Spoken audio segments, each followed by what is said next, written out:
আছি শনিতলাটা পারিছি আমি গাড়ির স্পিড বেশি আসলাম ৫৫ বা ৬০ আসলাম বেশি আসলাম না শনিতলার টাইমটা কাটতে আমি আর কিচ্ছু কইতে পারি না মনে করেন এর দূরত্বটা অনেক কিন্তু আমি কইতে পারি না কিছু স্যার আমি কিচ্ছু কইতে পারি না মানে শনিতলা পারানোর পরে আপনার কিছু কইতে পারেন কিচ্ছু কইতে পারি না মানে আমার ইচ্ছাকৃতভাবে আমি একটা ব্যাগও মারি না কত সাপ আমার আগের দিয়ে আমি মারি না কিন্তু আমি বুঝলাম না কি নাম আপনার কি নাম সুমন মিয়া কই গেছেন আপনি সীমন্তপুর গেছিলাম তো আপনি কি সীমন্তপুর বাড়ি কোন জায়গা বাড়ি বিশালগড় তো সোনামুড়া সীমন্তপুর থেকে আসার পথে ঘটনাটা করছে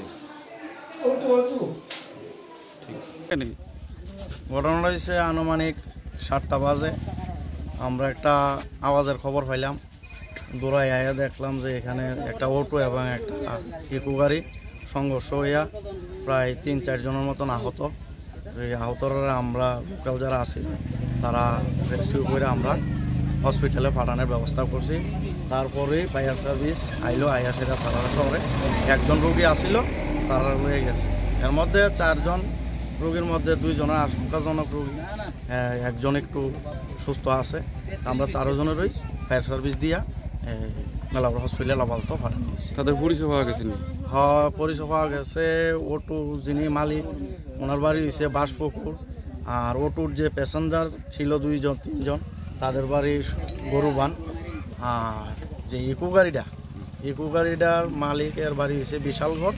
একটা ছেলে উনি সুস্থ আসিল, ওর বাড়ি বিশালগড়। এতটুকু। আচ্ছা গাড়িটি কোন দিকে যাইতে রয়েছিল?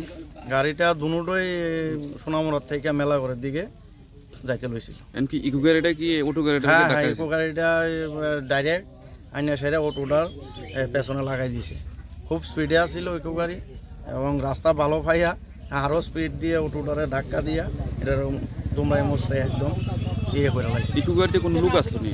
একজন লোক আসছিল, আমরা শুধু ড্রাইভারে আসছিল, ড্রাইভারকে আমরা বাইক করছি। এই জায়গাটার নাম কি? এটা হচ্ছে মেলাগড় পৌর পরিষদের অন্তর্গত 9 নম্বর ওয়ার্ড, ইন্দ্রনগর, এচি কলোনি।